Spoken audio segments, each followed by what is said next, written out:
It starts with the eyes. People talk about a stare that didn't blink, a face that didn't move, a presence that made the room a little quieter. A New York detective put it plain, one of the scariest individuals I've ever met. He said those eyes looked empty, like in that old film where the kids don't have pupils, so blue they felt see-through. You looked at him and felt he was looking through you. A federal prosecutor added another detail. Dellacroce liked to lean in close at the moment a life ended, face to face, cold and calm. No noise, no rush. Cops heard the stories, they also saw the games. He moved around Little Italy wearing a priest's collar. People called him Father O'Neill. He smiled at beat cops, tipped his hat, and kept walking. There's a story that he caught 2 officers recording him and made them eat the tape at gunpoint. It fit the pattern. Control the room, control the fear, control the message. Old-timers remember the nicknames. The Tall Guy, the Polak, names born from his look and his stare. Even a veteran NYPD man said only 2 mobsters ever rattled him. Dellacroce was one of them. That glare stayed with people. This is who we're talking about. Aniello Dellacroce, the underboss who kept his voice low and his eyes colder than the room. The mentor who taught a young John Gotti how power moves in the dark. The man other gangsters measured fear against. When we tell this story, we start here, with the look, with what it did to witnesses, cops, and rivals. You don't need legends to explain a man like that. You listen to the people who were there, you study the record, and you pay attention to the silence that followed wherever he stood. Aniello Dellacroce was born in 1914 in the narrow streets of Little Italy, Manhattan. His parents, Francesco and Antoinette, came from Naples hoping for a better life. They found work, they found struggle, and they raised their children in a tenement across from what would one day become the RAVENITE social club, the same place Dellacroce would run decades later. He grew up fast. The neighborhood taught lessons the schools didn't. Power came from fear. Respect came from violence. By 16, Aniello was already in trouble. In 1930, police caught him robbing a store. He was sentenced to 2.5 years in Elmira Correctional Facility. A teenage inmate among career criminals, that's where the street kid became something else. When he came out, the depression was still biting, and honest work was rare. He tried his hand as a butcher's assistant, but the streets paid better. He learned the codes, the silence, the way to make money without asking permission. Locals called him Neil, the American version of Aniello. It fit him, short, blunt, and sharp around the edges. He started moving with small-time thieves and loan sharks, learning how things really worked in Lower Manhattan. He had a calm way about him, but underneath, there was something colder.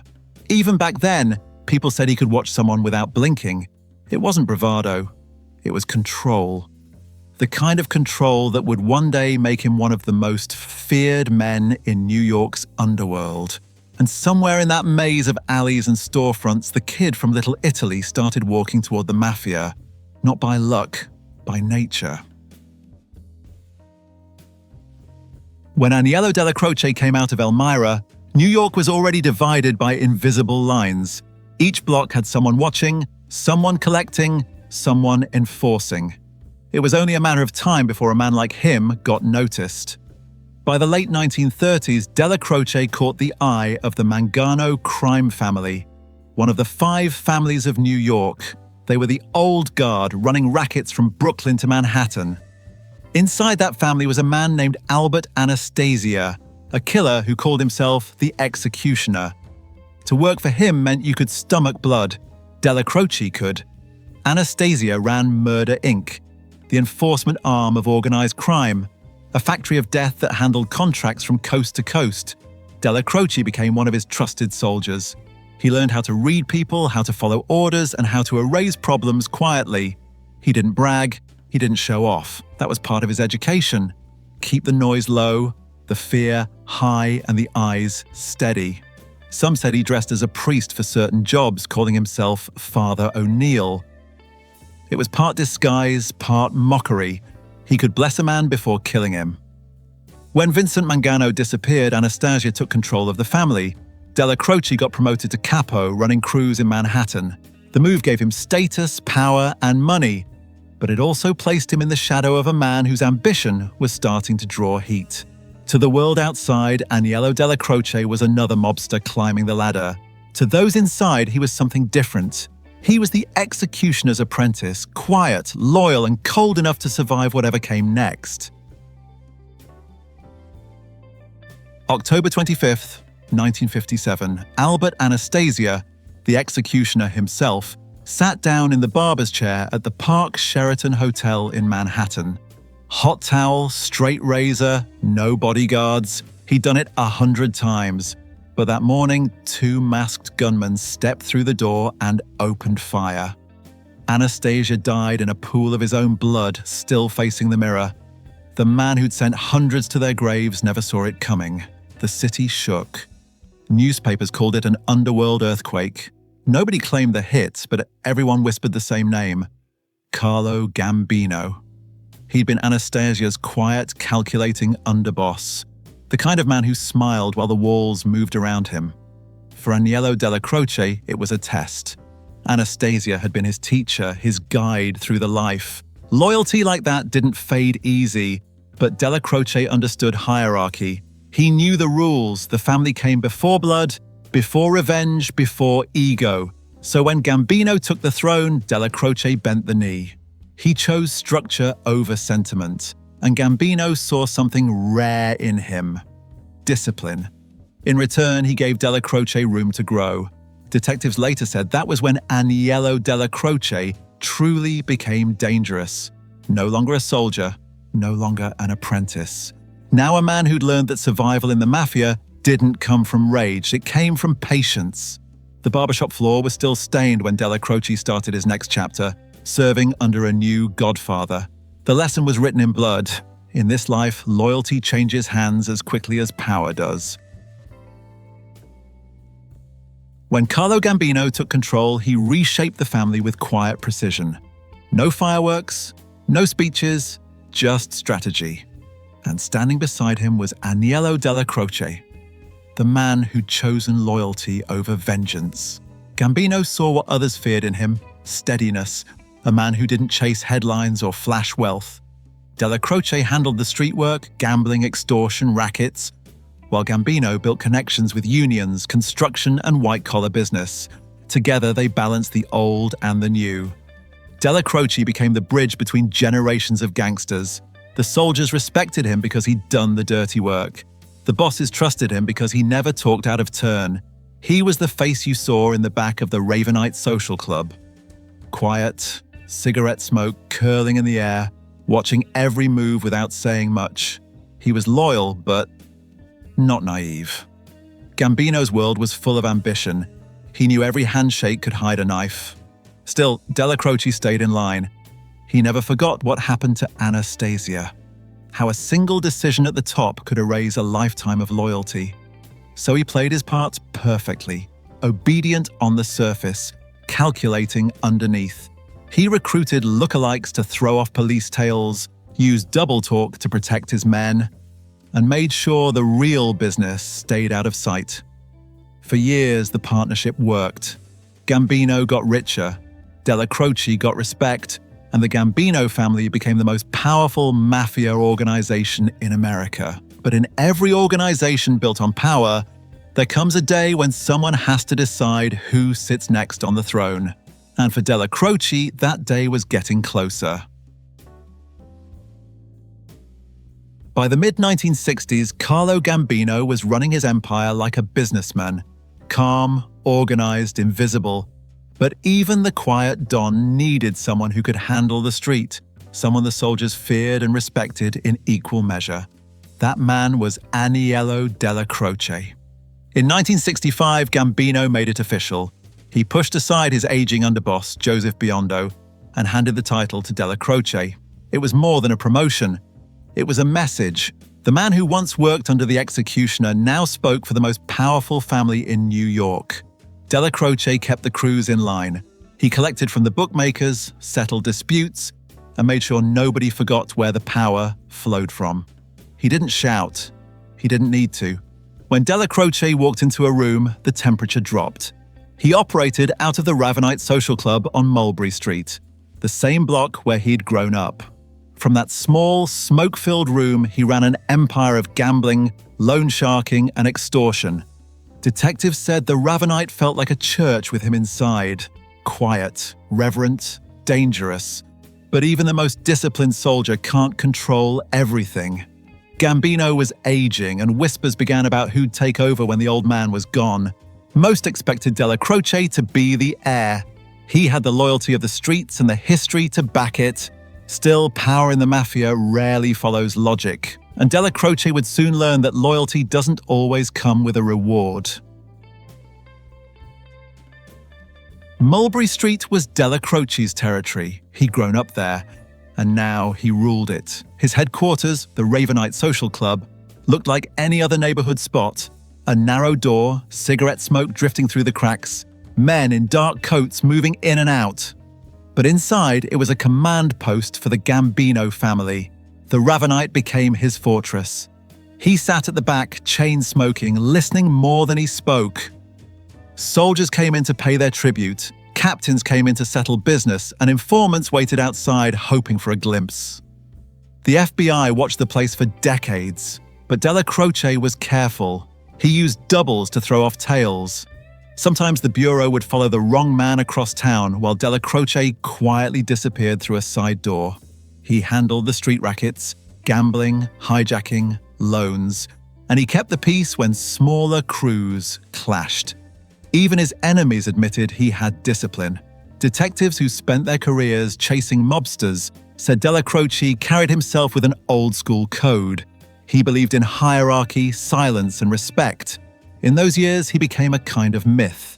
To the younger wise guys, he was the last of the real mobsters, the type who could shake your hand 1 minute and order your death the next. His stare, his composure, the way he seemed to float above the noise, it all fed into the legend. He never looked for attention. No fancy suits, no big mouth, no spotlight. But every man in the room knew who held the power. When Dellacroce spoke, even in a whisper, it carried the weight of the entire Gambino family. The RAVENITE was his church, and from that smoky room in Little Italy, he helped define the quiet power that kept the Mafia alive through the 1960s and 70s. Somewhere between the smoke-filled tables of the RAVENITE and the chaos of the New York streets, a young man started hanging around Dellacroce's crew. His name was John Gotti, loud, confident, hungry, the kind of street hustler who wanted more than envelopes and corner rackets. Gotti came up under Carmine Fatico, a Gambino capo who ran operations out of Ozone Park. When Fatico went away on charges, Dellacroce stepped in to oversee the crew. That's when the young Gotti met the old Underboss. Two very different men, but something clicked. Dellacroce saw ambition, Gotti saw power. Dellacroce became his mentor, not by speeches or lectures, but by presence. He taught Gotti how real influence worked. Silence over shouting, patience over rage. He told him stories of the old days when Albert Anastasia ruled with fear and Carlo Gambino with calculation. To Gotti, these weren't bedtime stories, they were blueprints. By the late 70s, Gotti was earning fast. Hijackings, gambling, construction, anything that brought cash. Dellacroce gave him his own crew, trusted him with bigger jobs, and let him taste authority. But with success came ego. Gotti started dressing sharper, talking louder, and running his operations like a man already sitting at the top. When Gambino died in 1976, everyone assumed Dellacroce would take the throne. Instead, Gambino named his brother-in-law, Paul Castellano, as boss. Dellacroce accepted the decision, quietly, respectfully, and stayed under boss. But the family split. Castellano handled white-collar business from Staten Island, while Dellacroce's faction ran the streets. And in that faction, John Gotti was rising fast. Dellacroce warned his men about drugs. He told them anyone caught dealing would answer to him personally. But Gotti didn't listen. He saw quick money where the old man saw disaster. When Castellano found out, tensions cracked wide open. Gotti's crew was under surveillance and prosecutors caught his right-hand man, Angelo Ruggiero, on tape, dealing heroin and mocking Castellano. Castellano wanted blood. Dellacroce refused. He hid the tapes, stood between them, and kept the peace. He told Ruggiero he'd been fighting for him from the start, but if it came to war, they'd go all the way. That was Aniello Dellacroce, loyal to his boss, protective of his men, and forever balancing the line between discipline and chaos. Gotti respected him more than anyone else in the life. Even when he cursed him behind his back, he never forgot who had taught him the rules. But by the mid-80s, the underboss's body was failing him.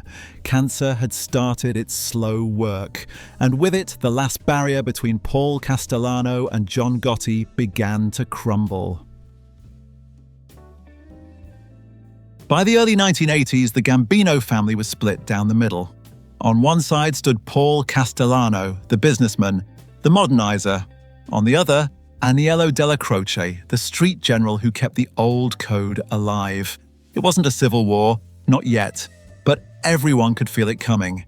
Castellano ran his empire from a mansion on Staten Island, holding meetings over steak dinners and ledgers. Dellacroce stayed in the RAVENITE, surrounded by men who earned their money in alleys and bars. Two styles, two philosophies, one family. Castellano tolerated Dellacroce because he needed him. The soldiers were loyal to Neil. They trusted him. Without that respect, Castellano's empire would have cracked fast. So he gave Dellacroce control over half the family's crews, a move that only deepened the divide. From the outside, everything still looked organized. But inside, Castellano was losing his grip. He outlawed drug dealing, trying to keep heat off the family. Dellacroce agreed with the rule, in theory. But on the street, money moved faster than loyalty. His own men were dealing behind closed doors, Gotti among them. When one of Gotti's associates was arrested for heroin, Castellano demanded answers. He wanted tapes, names, proof, and punishment. Dellacroce stood in the middle. He refused to hand over the recordings that would condemn his men. He told Ruggiero, his close friend, "I've been taking your part since the beginning." And it was true. Without Dellacroce, Gotti and his crew wouldn't have survived that storm. Behind the calm exterior, Dellacroce was holding a fragile balance. Loyalty to Castellano, loyalty to his crew, and loyalty to the code. But even the best negotiator can't hold back gravity. As his illness worsened, Dellacroce's control began to fade. Gotti's impatience grew, Castellano's arrogance deepened, and everyone in the underworld knew that when the old man finally left the table, there'd be blood on the floor. For now, the Gambino family had two leaders, one in a mansion, one in a smoky back room on Mulberry Street, and only one of them still commanded respect where it mattered, on the street. By 1984, the cracks in the Gambino family were no longer whispers, they were open wounds. FBI surveillance had caught Angelo Ruggiero, one of John Gotti's closest men, on tape. Drug deals, insults, loose talk, enough to bring heat on everyone around him. Paul Castellano wanted the tapes. He wanted names, proof, and control. To him, betrayal wasn't a question, it was policy. Anyone dealing in drugs was a liability. The problem was that Ruggiero's tapes didn't only expose drug deals. They revealed the family's private thoughts, jokes about Castellano, disrespect. Dellacroce knew what would happen if Castellano heard them. Ruggiero would be dead before the week was over, and Gotti's entire crew might follow. So Dellacroce made his choice. He refused to hand them over. He told Castellano that the tapes were a legal matter, something he couldn't interfere with. But everyone understood what that meant. The underboss had drawn a line. At the same time, his body was breaking down. The doctors said brain cancer. He was 71, losing weight, losing energy, but never losing command. Even in pain, he still came to the RAVENITE. He still listened to his men. Gotti visited often, sitting across from him in silence, knowing the balance of the family depended on this dying man. Those who saw Dellacroce in his final months said he looked hollow, still sharp, but fading. The fire in his stare dimmed, replaced by a kind of resignation. He knew what would follow his death. In private, he warned Gotti about war, told him not to move unless there was no other way. But the streets were already choosing sides. Castellano had isolated himself, and Gotti's name was being whispered as the future. On December 2nd, 1985, Aniello Dellacroce died at Mary Immaculate Hospital in Queens. His men filled the church on Mott Street for his funeral. The boss, Paul Castellano, didn't show. To Gotti's crew, that was all they needed to see. The old underboss was gone. The restraint was gone, and the storm he'd been holding back was about to break loose. December 2nd, 1985. Aniello Dellacroce took his last breath at Mary Immaculate Hospital in Queens. 71 years old, cancer. The kind of death most men in his world never lived long enough to see. The news moved fast through the city. To the FBI, it was the end of an era. To the streets, it was the end of balance. The only man keeping peace between Paul Castellano and John Gotti was gone. At Old St. Patrick's on Mott Street, hundreds came to pay respects. Soldiers, capos, even men from rival families. The casket was carried out by his closest crew, the last loyalists of a code that was dying with him. Outside, federal agents took pictures from parked cars. Inside, the whispers had already started. Dellacroce's faction, the street guys, watched carefully. Castellano never showed. No flowers, no call, no gesture at all. To them, it wasn't a snub. It was betrayal. For men like Gotti, it sealed the next move. Dellacroce's death wasn't violent, but it triggered one of the bloodiest power shifts in Mafia history. With him gone, the last thread holding the Gambino family together snapped. He died quietly, in a hospital bed, surrounded by few. But his shadow still stretched over New York. Even in death, Neil Dellacroce was the man everyone answered to. If not in life, then in memory. 2 weeks after Aniello Dellacroce was laid to rest, the peace he'd held together finally broke. The Gambino family split turned into open war, and it started with dinner, December 16th, 1985. Paul Castellano had plans to meet his men at Sparks Steakhouse in Midtown Manhattan. He stepped out of his Lincoln with his new underboss, Thomas Bellotti. Neither of them made it to the door. A car waited nearby. Inside, John Gotti and Sammy Gravano watched as 3 gunmen in trench coats walked up and opened fire. Dozens of shots. Castellano and Bellotti collapsed on the sidewalk, blood spilling across East 46th Street. Gotti didn't flinch. When the job was done, he lit a cigarette and drove away. The newspapers called it a mob execution in broad daylight, one of the most daring hits New York had ever seen. But to those who knew the streets, it wasn't a surprise. Dellacroce's death had removed the only man Gotti still respected enough to wait for. Within days, Castellano's loyalists either switched sides or disappeared. Gotti took the throne, officially becoming boss of the Gambino family. The man once mentored by Dellacroce now ruled the same empire, and ran it with a style the old underboss would never have approved of. Detectives later said it was like watching the old Mafia die in real time. Castellano had represented the businessmen, Dellacroce the soldiers. Both were gone. What replaced them was something new, loud, flashy, and soon to be famous. From his corner table at the RAVENITE, John Gotti became the Dapper Don. But everyone in that room knew who had made him. Every power move, every silence, every lesson, they came from the man who once ruled those same 4 walls. The night Castellano fell, the last shadow of Aniello Dellacroce lingered on Mulberry Street. He was gone, but his code, his eyes, and his legends stayed behind. When the smoke cleared and the headlines faded, one thing stayed the same. The name Aniello Dellacroce. To most people, he was a ghost. No speeches, no interviews, no photos smiling in court. But to the men who lived by the code, he was the model, calm under pressure, loyal until the end, deadly when needed. Dellacroce never ran the family outright, but his reach was everywhere. He mentored a generation of killers and earners who would reshape organized crime in the 1980s. Even John Gotti, for all his flash and fame, carried Dellacroce's lessons like scars. He taught that real power didn't need noise, that respect came from silence, that fear, when controlled, was a tool, not a curse. Those who met him still talk about his eyes, detectives, prosecutors, even other gangsters.